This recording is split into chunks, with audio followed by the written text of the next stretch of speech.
Welcome to the finale, the final legendary tier list that I have to do. White legendary tier list. I put this thing back because I don't have Ultra Annihilator, but now I have him. I can finally finish off the series. There will be a new series, but I won't announce what it is yet because I don't know. So, because from some of the last, you know, what do you call, discussion we have in Discord right here, people say that my tier is shit. And when I explain to them what these tiers really means, they still say shit because the tier list itself is shit. Like the way I put these cards, where is it shit? They think B and B plus are technically the same, and A it's just a different margin between two. No, it's not. B plus is a very good card, and B is a bad card. It's a normal card. A is just above average, like above good, you know. So today, instead of making A, B, C things like that, I would just name it list like in the green video. So we have my Mirion Please buff, really needs help here. Situational but good. Solid to viable. A 5 ways tied. And please don't discuss on how to nerf these. White needs some very good cards, man.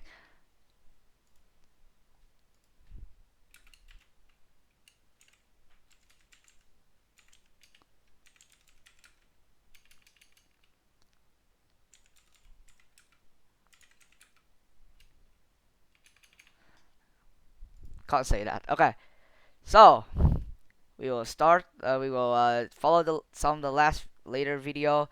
Go to legendary section. Close out all these tab, and use this thing as a way to indicate which card I will explain next.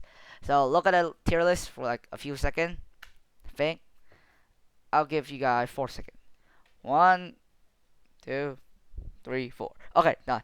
So this tier is special because it have this a 5 ways tie. Because to be fair, 5 of these cards are better than all of these. But they don't worth this. They don't worth these yet. So I had to put it. And I can't decide which one is better than this and the other. They all the same. They all good the same. They all overpowered in the same level. So I put them as a 5 way tie. Let's get started. Now, so first card is an archetype lock card, Ultra Annihilator. So he's a free card, pretty good. He have insane stat. His stat to cost ratio is infinite, which is good. And his ability is cast only if you control 7 Ultras, which is a very hard requirement to pull off. But also made very easy if things goes your way. He basically invincible to everything except obliteration and put into base plate maybe. And he's immune to everything except by his own effect. Whenever an ally fighter dies, he summons an Ultra Azure, which is a 200 fighter that have a when cast ability. So there goes any this is gonna be a stat card, and he loses 200 health. So right off the bat, we will see that requirement for the guy to be pulled off is not like the easiest thing in the world to do. But if you ever pull it off, because Ultra ain't gonna take away your icons now, so you're gonna get to splash them with the draws color, like blue and yellow. So you could maybe lucky somehow get 7 Ultras on board, and then you cast this guy. So it's not like you're gonna win the game yet, because here's a very big problem about a guy. If then they wipe you, he gonna lose a lot of HP. He gonna lose 7 times 1,200 times 200. Because remember, all of the Ultras, even the token ones, have no resistance to damage or destroy. He will go down to 600 HP. He'll lose 1,400, and then he'll summon 7 useless Ultra with like very easy stat to get killed. So then your opponent only needs to attack those guys for 3 more times, and then he's finally finished off. But if you don't get wiped, you basically win the game when you cast this guy. Because if they don't win wipe, good job dealing this guy. Unless they have obliteration or put into base plate, then you may not win. But because of the high, like the requirement and the reward and the ability is somewhat counterable, I put him as a situational but good card. He's decent. Next, Broken Bone. Now here's a fun card. So I used to always say that Broken Bone needs a buff, and I still think he needs it. But I think he's indirectly buffed with a wide variety of transform card now. What is it? Transform. What what what happened to me? Yeah, trans. How to write transform?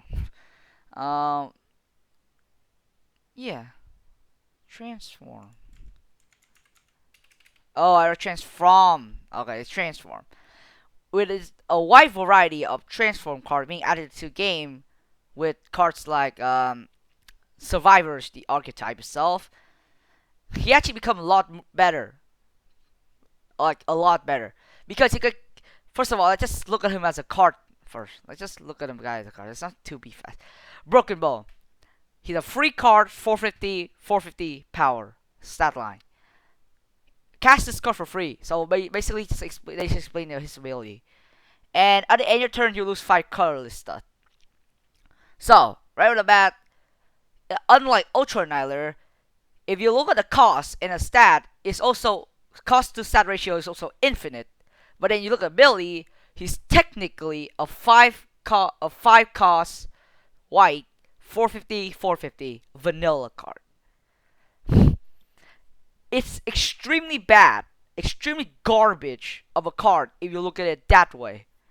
But let me just switch to this deck. Wait, this is not the deck. Oh, okay. But let's just put this guy. If you ever get the chance to combo him with anything else, like any transform, any form of transform, put into base plate, he become an amazing card. If you look at him as a base value, he's shit. He's completely ass. Should not exist as a card. A 5 colorless stud, 450, 450 that generates will not compensate for the cost. But Trump, and he have no resistance to as well. So you're not gonna get anything from him, like survivability wise. But you can transform the guy with morph or anything else like that. He will be a huge value gainer. First of all, let's still morph. The most common thing I will do. I will usually play morph, and then I will I will usually play Broken Bone, and then I use morph to transform Broken Bone into a cow. So Broken Bone generates, he give him 1, and he himself generate again as a cow. So I get 2. Basically, he uses more for free there. And then he can keep generating without making me lose stat right now. So it's fine. It's not the best combo, but it's good. The best combo I found though is with this. Where is it? Right. King Cactus or Queen Cactus, one of the things. So they can put they are cheaper than Alpha Big Battalion, so that's why I think they are better. So when you use these, you can play Broken Bone. You use this, you target Broken Bone. Although you waste 2 cards in your hand, you get a 3. You basically spend 3 whites, 1 green, 500, 400 stat line card for 1 permanent white stud. If that's not OP, I don't know what is. Like that shit is actually very OP of a combo, but just require 2 cards and waste 2 cards in your hand. But I think it's fine. And an OG combo with him is Spooky Caverns. But I don't like this combo because first of all, I have to run Spooky Caverns, which is a card I hate. And yeah, that's all. I just don't like that shit. Next, you could also use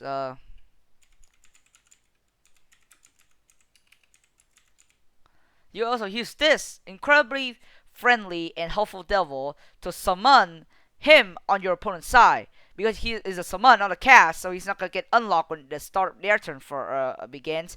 And when they end their turn, he will instantly make them lose 5 colorless stud, which is a pretty huge value for any card to do. So, what do I think about Broken Bone as a card? He's fine, and he's very fun to use if combo well. And although it's shit, and I don't recommend you doing it in any way, playing Broken Bone dry without any ability and end the turn, it's at least considerable in some situation. It's not like the worst thing in the world. It's just shit. Don't do it. Also, next shit. Also, Broken Bone can also be combo with cards like what is it? Yeah, Ghost Theory when he get fixed, free colorless base, free white perma white stud, and also Gaius.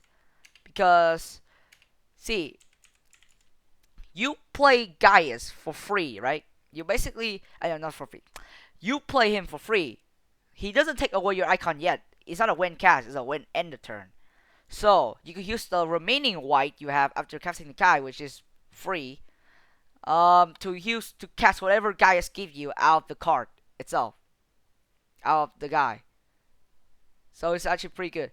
So with all that good stuff out of the way, I think Broken Bone is a solid and viable card, but that still needs a buff.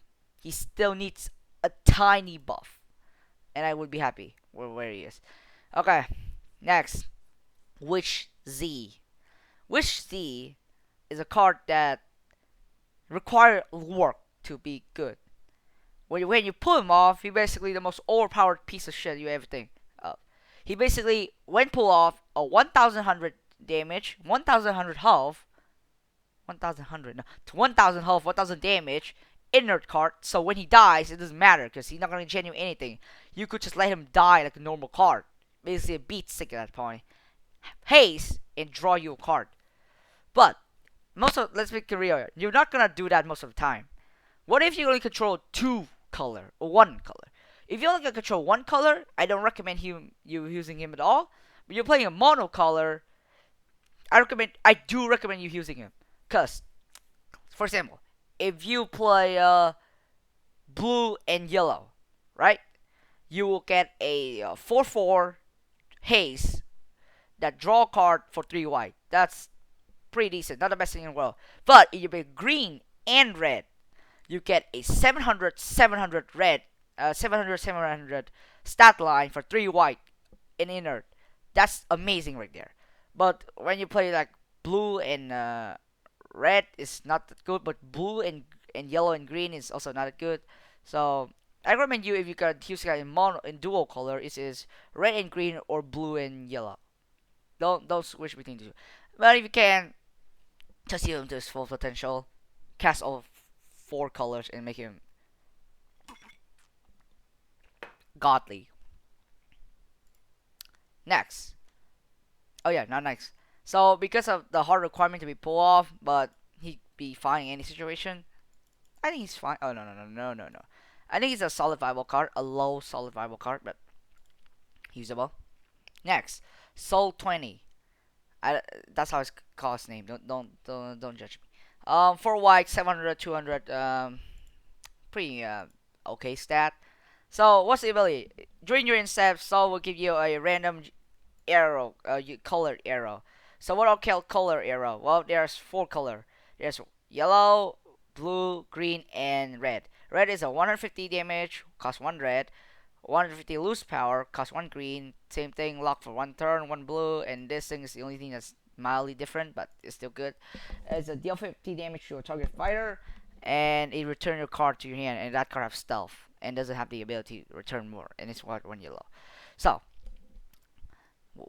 what you can do with this card? Well, don't look at just face value.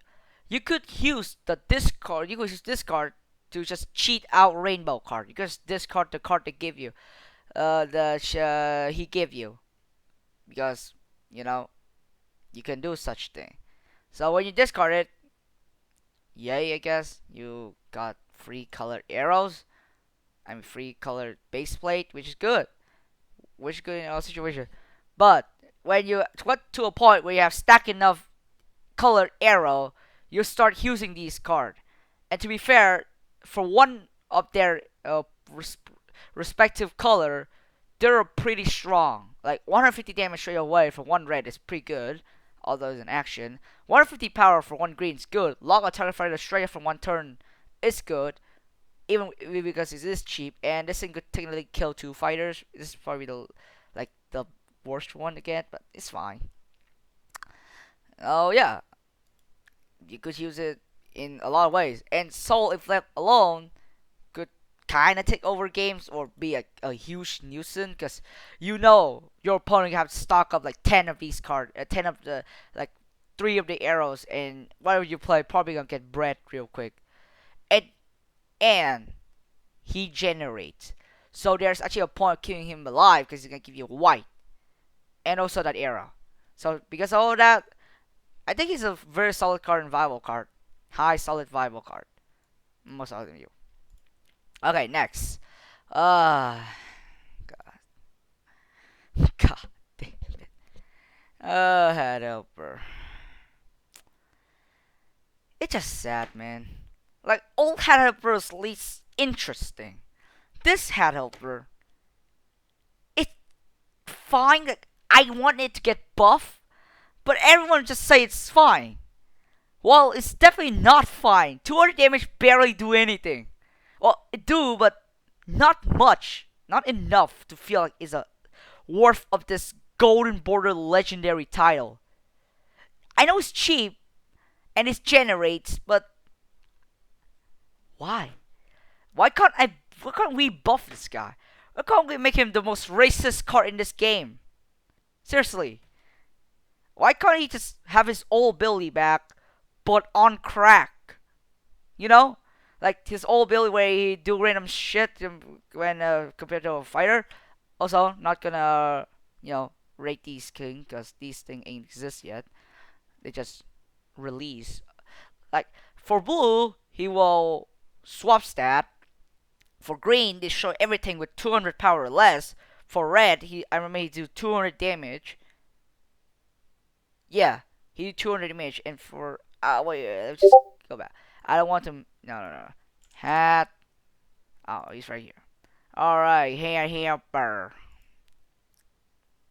His story. Let's turn up Discord. Okay. Deal 200 damage to all red fighters. All yellow fighters lose 200 power. Swap stat of all green fighters. Lock all blue for one turn.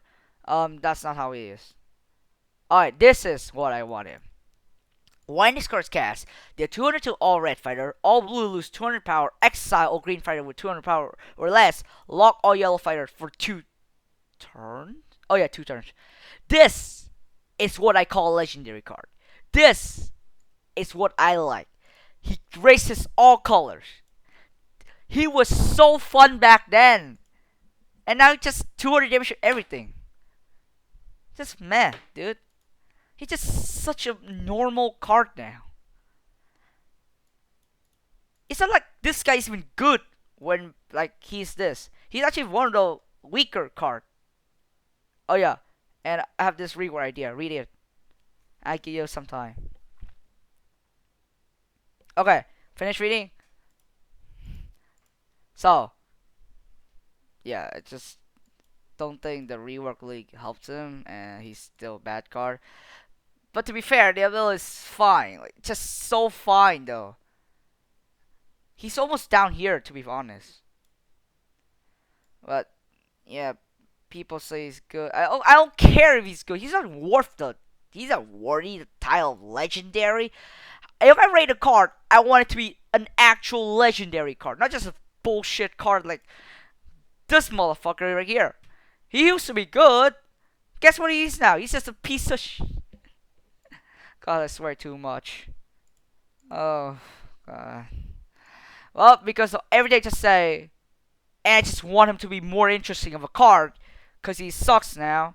To me, not other people. I put him as a low situational but good card. I just really don't like this hat helper. Hashtag buff the hat helper. Next, birthday surprise. Alright, this card is actually pretty fine. So it's 4 white, somewhat expensive. And what I do is, one guy get 200 health, and then all ally get 200 health. So basically, one guy gets 400 health, and then the rest of his allies get 200 health. So for 4 white, that's actually pretty huge value for especially swarm decks like Doge deck, which I don't use. What do you call it? Red Cliff deck. Yeah, things like that. This thing is pretty useful in you know, decks that swarm very well. And even if you have 3 fighters on the field, this thing still have decent value. And to top it all off, it's pretty cheap for what it did, for what it do. And it's an action card that doesn't end a turn like a lot of the other. Actually, there's none. Just saying it. It doesn't end a turn. It doesn't have like a huge downside or anything aside for its semi for white cost. So I think it's a pretty good card. Solid, viable. Ah, Let's continue with our rules. We're not raiding this guy too quickly. Next, Grimclaw, the Unholy. He really is unholy. 4 fighters. 4 is a death number. Okay, 5 white, 1k5, 1k5. Stat to cost ratio, very high. Like, very good. What's the requirement? Your opponent controls 4 fighters. When will they control 4 fighters? Well, a lot of time. Because when Lobster get rework, everyone just, I don't know, like to play things now. Like, think more freely now. And because they play things more freely, they're more likely to play 4 fighters. And when you see 4 fighters, you play Rimclaw. Rimclaw do generate. So he will probably start at least 2 turns to generate you back 2 white, which is good enough. And he's have tie stat to top it all off. Yes, he's removable. He have no resistance at all. But I think that's fine for cost at his money at his cost. And yeah, he also like a good stall card and a good control card because he's stat alone. Although he doesn't provide much of a support, I think it's fine. He's actually pretty fine. Oh, also, nobody expect you to play this guy. Literally, nobody expect you to play this guy. So when you play him, it will be a very surprise to them that you actually play this thing, and it may throw them off guard and may even win you the game at some point. But I don't know. I'm a guy that expect everything to come my way. So, after all of that, though, I think he's a solid and viable card. Not as viable as this, but I think he's fine. Not many people run him though, but that doesn't mean he's bad. He's good. Next, Celestial of Night and Day. It really is a night and day difference, isn't it? Making puns, but I know some shit. Okay, so cast only if you control Celestial, so it's instantly archetype block and have over 1,000 or 11,000 life. Also make it even more archetype block. It costs 3 green and 3 blue, which is the color of the archetype itself. So what does it do? It summons 1/2 Celestial with exact same stat of 1,500 health, 500 damage, which is fucking overpowered. And you gain 500 life. So what are these Celestials, guy? Well, the area when the blue guy is whenever you lose a life, your opponent loses 500 life. This thing generates, and the green is whenever you gain life, your opponent loses 500 life. Then this thing generates. So, if you play this thing, after that you also gain instant 500 life. So basically, you play this thing, you already burn them 500 life. Right? You already burned him 500 life. Now, what are you playing? Of course, you're playing Celestial life gain. Blue, green. So you at least gotta gain at least 1 or 2 times more life before these guys die somehow. At that point, you may also just win the game because it's actually a very good card. The only thing is archetype lock as fuck because you not only need to control one Celestial fighter, but you also have to control have at least 11,000 life, which is not the easiest thing to reach in the world. But he is fine. Not he. They are fine. And I think this is a good card, but it's just archetype block. And every archetype block card is not the best card. That's why I put him as a middle situation but good tier. Remember, Hand Helper is supposed to be down here. He's nowhere near at he's like if okay. If Ultra Annihilator battle with Headhopper, yeah, he will not keep out the skate, dude. Just saying. Okay, next. So this card's no longer legendary, but I'm in an old server, so it still have an L and have a golden border, which is what I like. So, Boreza. This is the card I wonder the most, where should I put it? People say it's bad. The Leo Von say it's bad. Other people say it's bad. But Jesus says good. So I'm just confused. So after using it myself, I think it did deserve a solid and viable place. First of all, the art is pretty cool. Second of all, 6 white, 1k 250 damage is kind of like a bad stat, but it do generate white by itself, so it's fine. The ability is also fine. Like when you attack, when it's getting attacked, you gain one each of each color. So what one of each color get you? Well, see these cards. See a lot of these. White card. Yeah, they need at least one color splash, like Rukio right here.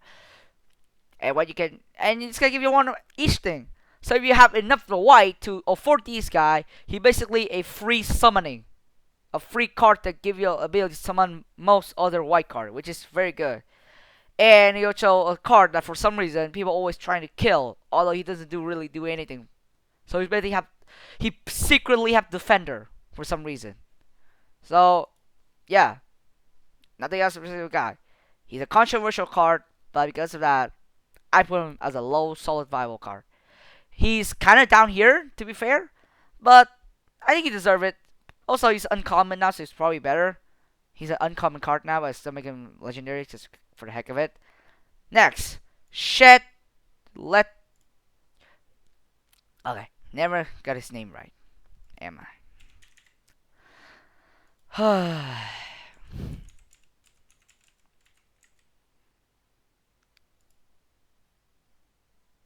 Alright, Shedless Sky. Okay, let's go. Oh, what the? What? C.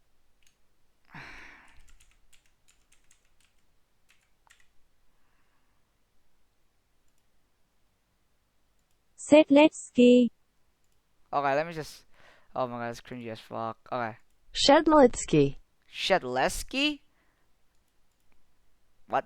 Okay, let's just go with how I say it. Shaleteshki. Because I used to saying it too much and I can't change it. So, effect card weaken, damage, or set the card discards that during your end step, draw a card. For 5 whites, 700, 500, 500, this is an absolutely terrible of a card. So why do I put it, this high? Well, one of the rare card in Blox card, my guy, that have the ability to become a VIP card.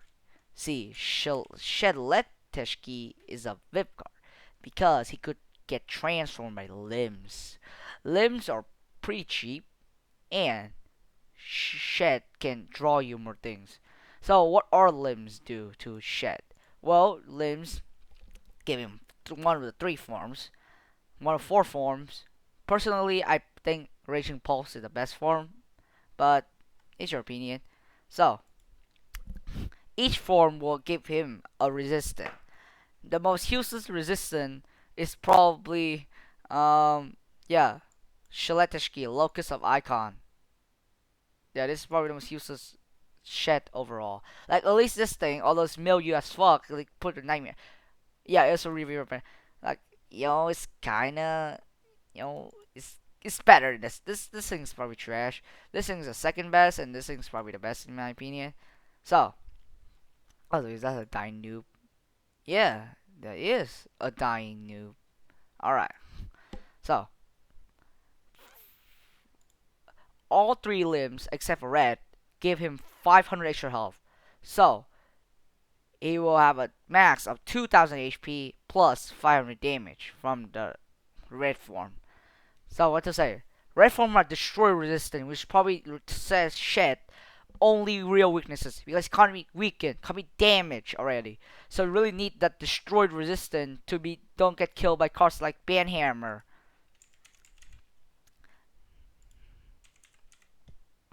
Don't get killed by card like Banhammer. Don't get killed by what the fuck? Oh, it's a ban target fire. Don't get banned by Banhammer. Don't get killed by Sorcus. Don't get destroyed by Scriff. Don't get destroyed by Razutix. Like things like that. So that's very important. But not only that, but he also have the ability to still draw you that card. And all of the limbs will not only make him gain stat, but also give him an extra ability. The Resonator put a Nightmare into your opponent's hand and reveal it. And during the end step, he draw you 2 cards.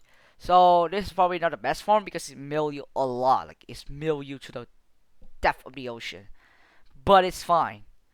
The Nightmare card itself is this thing, which is probably not the best Nightmare in the game, to be honest. I like the Nightmare to give your opponent 250 health more. Next is Raging Pulse. Why do I say this is the best form? 1, because it have the Destroy Immune. 2, its ability is actually pretty useful. It deals 200 damage off enemy fighter and burn your opponent for 200 to the opponent. And it's during your end step, so it's actually very good. The most useless one of all is Locust Icon. It gives you a stud of every color. Not really anything to write home about, especially when in Storsis, which basically translate to your stud will get reset. I think a good way to just buff this guy, just make him put a base plate, like put a base plate of each stud in every color into your base plate. Why don't we just make it like seriously? You cast Shield Attack, you deserve to get something. Next is Paragon Unity. Don't care about this thing. This thing is it's crap. It's not bad, but that shit is fucking broken. Okay, so it's Paragon Unity. It can be counter attack, so it's that good. That's very good actually. And he summon a noob, then all ally gain 100 power. That's very decent if stacked for like 1 or 2 turns. So, how do you exactly play Shed? Well, you could turbo Shed. I play turbo Shed, and it's very effective if you get lucky and have Goosebird in hand. But I think Shed is a fine card. Like it do needs a little buff. Also, fun fact: if you Heaven Login to copy Shed, and then you cast a limb, Heaven Login will also get transformed exactly the same they will get transformed exactly how Shed will get transformed. So that's actually pretty cool. Also, the bio is kind of outdated. 4 packs, 4 limbs, combine them all to remember what sunk the Forgotten One. You know what sunk it? Nothing. Because Forgotten One shot this guy. He's not even with full limbs power. Shaletic would just die to the Forgotten One. So update the bio, please. But aside from that, he's a fine card. I think you put him here. We're selling him. Next, Rukiyo. One of the first card in the 5-way tie category. Explained before. All 5 of these cards are better than all of these. But they not reached this yet. So I put them a 5-way tie. And I don't exactly know which one's better than which one. So let's look at Rukiko. He's the cheapest according to the game. Like, you know, they put things price, you know, like the cheapest thing is like down here and the most expensive thing is up here. He's the cheapest of the 5-way ties fighters. And when he scores gas, all enemy fighters lose 200 power. 6 white, 1 blue. That's just fucking amazing, to be honest. First of all, he do generate, so that's good for blue. Blue do require somewhat of a larger amount of whites compared to other color. He costs only 1 blue, so you don't have to discard too much blue to get him out. And when he casts, everything loses 200 power. Basically, Lord Tendamit, but stats. Like, lots of stats. He could trade well. He could do everything well. He could hit face well. This guy's very versatile, and that's why I put him in the 5-ways tie category. Next, Exotic Murdock. 7 white, 1000 HP, 150 power. Stats to cost ratio. Shit, like absolutely crap. But the ability, stats to cost ratio of this guy is pretty weak, but like I said, He's pretty decent. Um, 3 charges. During your end step, this card gains 200 health. Remove a charge. When you remove the last charge, add 3 charges. Return of color. Blah, blah, blah. You just read it yourself. We all know what this guy is. You know what he doesn't really good at? He's kind of meh, to be real. Like, he's fine, but he's really not the best card ever. You know, he is situational, but he's better than the situational category itself. And he's not archetype lock, which is a good thing for him. But the overall doesn't really help you too much, and return isn't that strong as he used to be. He do generate, so I guess that's something. But I think I have to put him as a high situation, but good card. I really do want this guy to get a little buff, but I don't know which buff should we even give it though.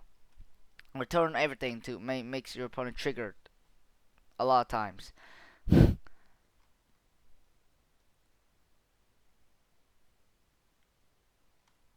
Alright, next. Eagletees. He used to be very overpowered, to be honest. Okay, this case. Static cost ratio: 4 white, 2 blue, 2 green, 1k3, 0 power. Static cost ratio is fine, I guess. If I contrast one with this card, he have a little resistance there. I don't know what that exactly want him to do, but with that resistance, okay. During your set, give your opponent nightmare. So, what nightmare will you give? Well, let's see right here.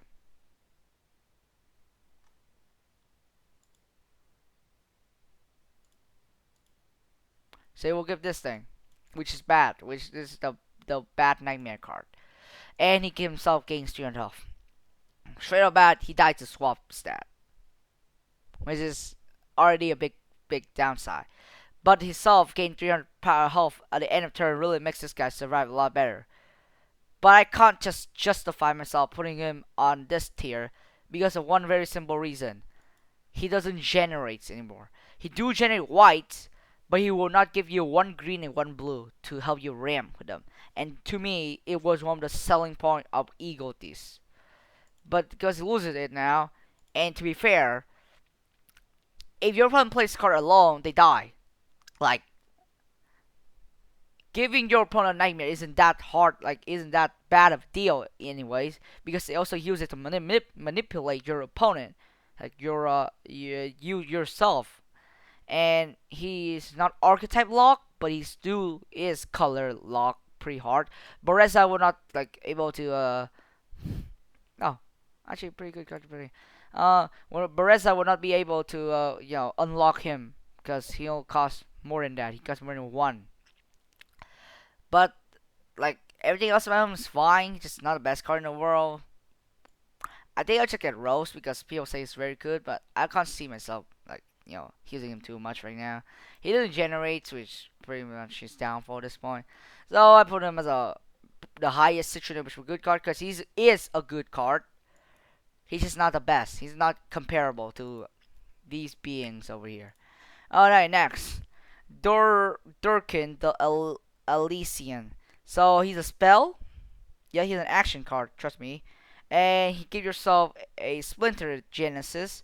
Summon a Durkin, 1,300 damage, 1,200 health fighter that generates, and summon an Aller Knight during your end step. So let's just straight up go to him. Wow, a lot of white card just summoning shit. So let's start with what are Aller Trainee and Aller. They both have the same stat, and they both cost the same, and they generate differently. One is green and one is blue. One is green and one is red. And they have an on-cast effect, so you don't you dare think about he be too OP. So his stat for his cost is pretty bad, but the Splinter Genesis, he is actually very good. Read it. Cast only Aller control 2 Aller Knights. Look, Durkin himself counts as an Aller Knight, and he's summon even more Aller Knight. And when you see Aller Knights and you see this guy that summon those guy, you're probably gonna want to kill the Durkin first. But Owler have buff to make him survive. So when he survive, it will set the health and power all enemies to 50, which is already a huge enough effect by itself. and your opponent loses all colorless stuff. Basically, just end the game. You don't even get to use lobster. Seriously, this thing's pretty good, but it do cost a lot. But remember, he do summon these guy that generates, and the Owler archetype itself is a good archetype. Although it's not the best, it's kind of boring-ish archetype, but I think it's fine. So that's why I put him as the highest of the all the archetype lock cards here. He's not archetype lock; he's a card by himself. To be honest, he just have an archetype. So I put him here. He's not really that even. He also not that archetype lock with himself, but he needs an archetype in order to be good.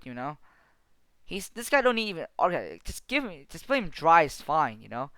This guy needs kind of like an archetype to make him good. But I put him here.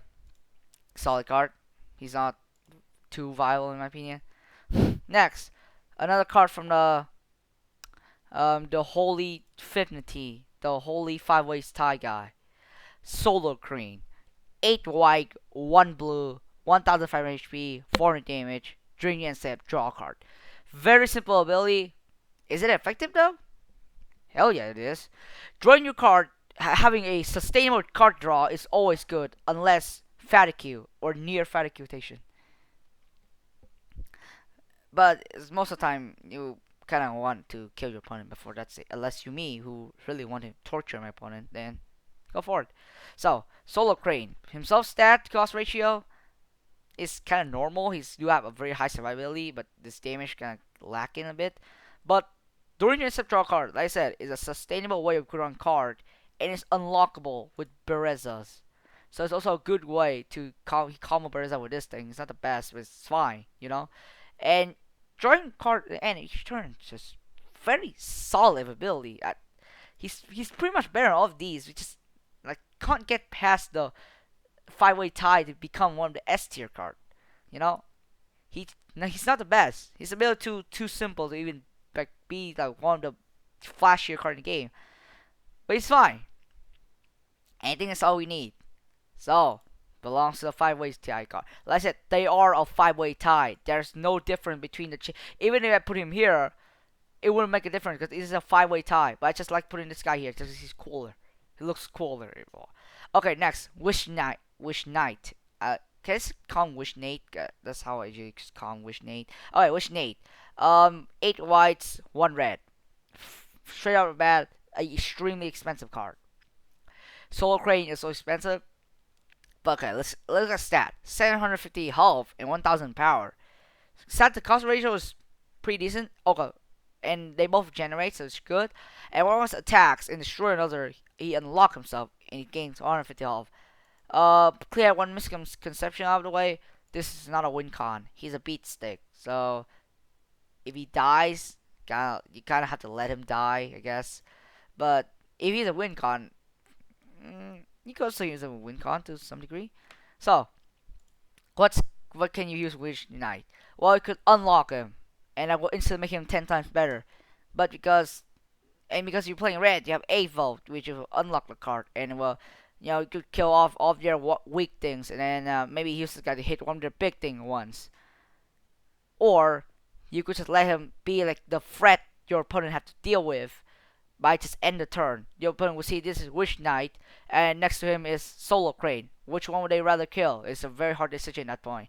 If they pick Solar Crane, then Wish Knight would just destroy the field. If not, then well, Solar Crane give you card draw to get back into the game. They also are 2 very solid cards, but I think we should have one flaw, one big flaw that just make him not as good as what he is. He basically give your opponent a turn to react to him, and with one turn and this little amount of health, only 750, he dies to a lot of things. For some reason, 750 health on a fighter like this isn't like 750 health on a fighter like this. For a fighter like this, that's a what is it? On a fighter like this is a high amount of HP. Fighter like this, who is this expensive, is a low amount of HP.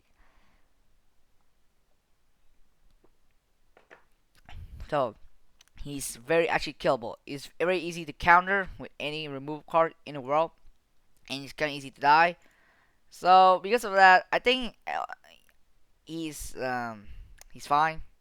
To be honest, a bit expensive compared to this guy. Also, one more thing, he's a wild card, so people would not expect him to play him too much. Use that to your advantage. And the bio is so kind of outdated a bit. No sets, no me boy, no stall allowed. Well, lock. Me boy have more than 1,000 health a lot of time, and Celestial is like the only thing I could see him actually countering. I think he could use a little buff by making his base health like 850 and his damage maybe 850 too as well. That's gonna make an amazing card in my opinion. Maybe change the bio and instead of make him holding a Meep head, make him holding a Celestial head. That's better. Okay, and because of that, I put him as a high solid viable card. Next, Clockwork. Two of each color and white generates sane. First of all, static cost ratio is insane. This much icon for that much stat, it's just so good. It's not Hoshpup. Hoshpup is not as good as this thing because he's way cheaper. And he do generate, so that's mega. There's nothing much about you can say about Gygas because he's a vanilla card. He only used for stat. I just will just say that he's a very good opening card and a very good late game card too as well. 5-way tie, you're equal to these man. Good job, Clockwork. Always like you as a card. Alright, next. Hail. I know it's how, but Hitler. So, 8 white, 2 red. 1,800 HP, 200 damage. Straight up that static cost ratio is fine. It's not the best in the world, but it's fine. It's only 1 red more expensive than Wish Knight itself. During your end step, all ally fighter gain 100 power. So basically himself is a 1,800 health, 300 power. So, what's so good about Hal? Well, when you play him, you're instantly gonna have a reaction of, I need to kill this guy before he grow too many times.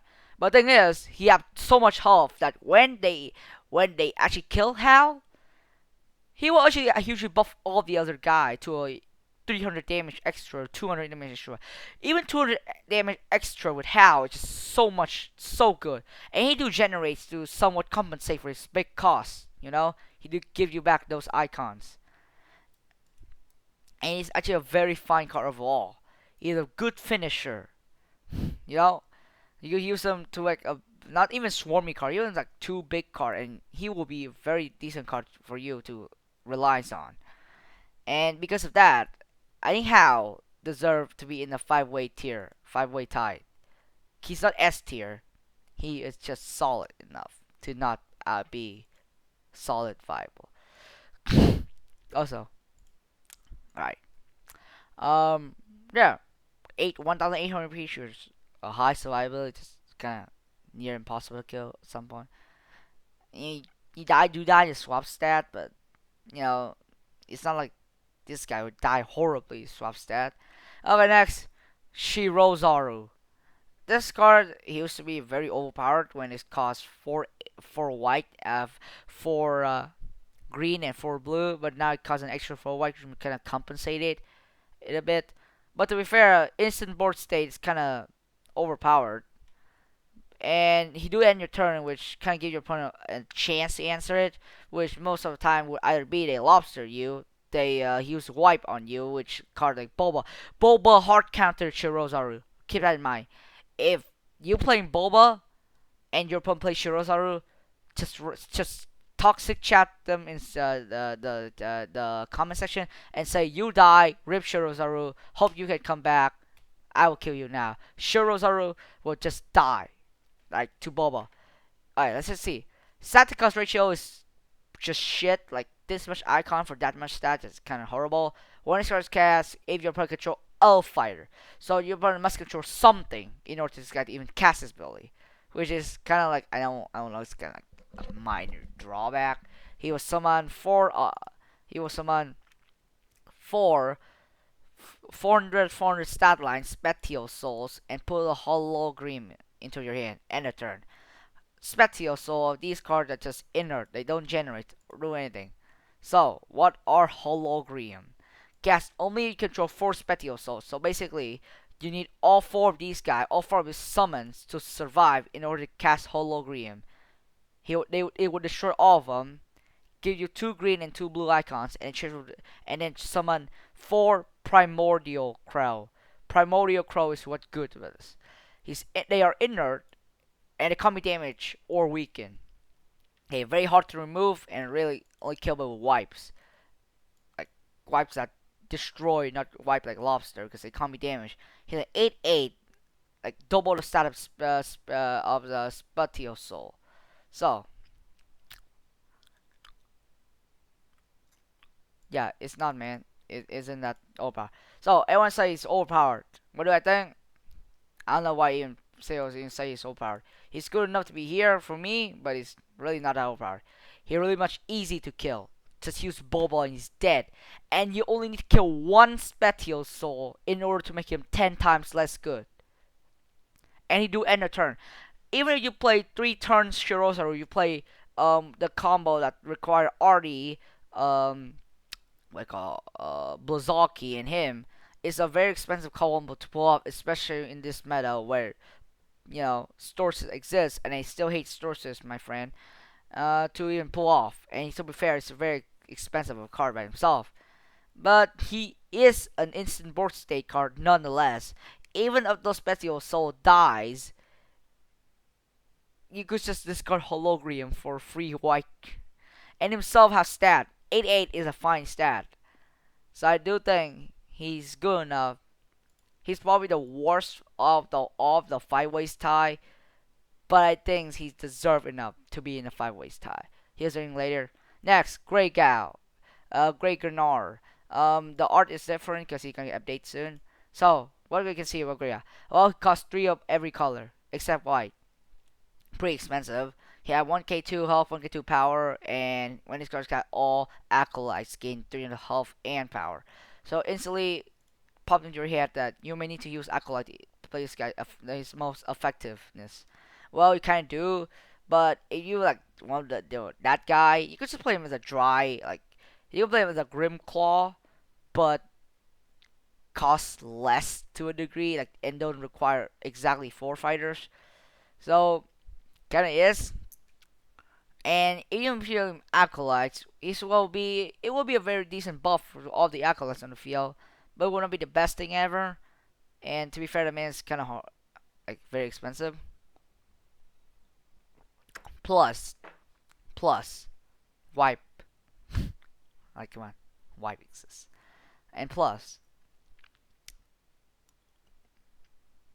he is also buff the enemy acolytes. So remember that noobs do play acolytes a lot. Okay, so because of that, I mean he's usable. I put him here. He's actually yeah, I put him here. Kind of sad of a card, but I think it's fine. Though you kind of need a little buff, like maybe make him cost less. Maybe just bring back his old cost of 4 white and maybe 4 white and 2 of each color will make him good, or 3 white and 2 of each color. I don't care. This costs a bit too much for me. But who knows? Maybe I'm just that guy. Okay, next, Cow God. This is a meme card. We all know that. 1,800 HP, 400 damage. When it costs cast, he do 200 damage to the target fighter. He's a 13 white card to degenerate. What's good about him? Nothing. He's just situated as well. Why don't I put him here? Well, he's a meme card, so he doesn't need buff. Really needs help here.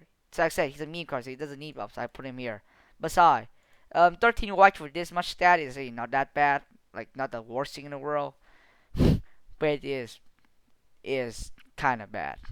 So keep that in mind. Don't use Cow God. Trust me. Okay. Now, let's go to the good stuff. The heavy tiers. Let's start with Husering. Husering is a 12 white, 1,250 health, 750 damage. Cat. When it... Wait, what? Wow, he's one of the only card that doesn't have the when it starts casting. He just said give yourself super targeting blip. So what are super targeting blips? Well, it's a targeting blip that can be used 8 times. You have stealth, and have 8 charges. So when you play Husering, you got this amazing targeting ability in your hand, and he do generate. 12 white is actually not that expensive to pull off, but 13 white is. Don't ask me how. So, what can you do with targeting blip? Well, he is the only reason why Telemon is even fucking viable. Because for some reason, Telemon costs 8, right? 8 of each color.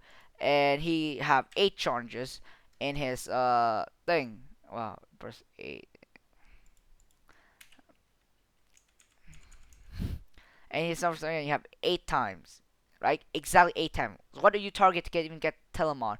Well, you target this guy right here. Where is it? Wow Wow. See? Wow Wow, Hughes Ring, Telemon. Fairly okay combo, but it's not the most reliable.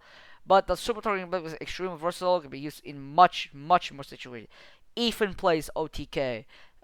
Just used to target cards that need targeting. And he also put a static cost ratio is not the best in the world. It's actually kind of weak. But to be fair, with everything he gives you as a value card, the stat is just a way to give him more value as a card overall. The Super Dragon Blip is his main attraction, but the other thing also good for him is the stat. He could be used like a stall card. He could be used as a damage card. It could be used as a threat card, and they will always have to remind you have that 8 targeting blips in your hand, and you could do some real shit with it. So as a card overall, he's one of the best cards in the world. He's one of like the most interesting card, and one of the card that have the most potential in this game. Because of that, I put him as a low this tier. But there's just one card that I like more. You know him well, Sorcus. 5 white, 500 power, 500 damage. To be fair, this is a very shitty stat, but it's 555, so it's good actually. He can't be destroyed and he's inert. So straight out of the bat, you could just kill this guy away if you don't like him, because he doesn't gotta do anything to you. Like he doesn't generate anything. He can't be destroyed, which, well, it may prevent your opponent from destroying him with another Sorcus. That's it. So, what's ability? When this card is cast, if your deck has no duplicates, if your deck have one of each card, only one copy of each card, destroy all fighters. For 5 whites, that's extremely overpowered, extremely good, and extremely solid of an ability. And the no duplicates thing is actually a way to open up more decks to play. This card right here itself make Highlander one of the most viable ways to play the game, because he's just so good in the Highlander deck. And with introduction of gladiators, it will also give more reason to use Hunt Sorcus. Remember, he's a 5 white wipe. You're not gonna get a cheaper 5 white wipe like this. He's one of the only card to do such thing, and one of the only card that have this good of an ability. I love this guy. I use him in all of my deck that isn't a meme deck. Every deck I try to play seriously, I use him. You know, if I ever say that, you know that I have a mental health problem, but I don't care. This is what is like top 3 favorite cards in the game, and it's definitely one of the cards I recommend you guys to win from the auction. I never recommend things from the auction to get win with, except for Gladiators, but this is one of the cards I think you should try to get from the auction. This card is absolutely amazing, and I think I'm putting it too much. But trust me, this card is amazing. But please, don't nerf him. Don't make him do damage instead of destroy. If you do damage instead of destroy, it will be 10 times worse. Please, don't do it. Alright, so, yeah. That's the tier list. An end of a series. End of the road. Well, hopefully you guys stay tuned for another series. Maybe catch you guys next time.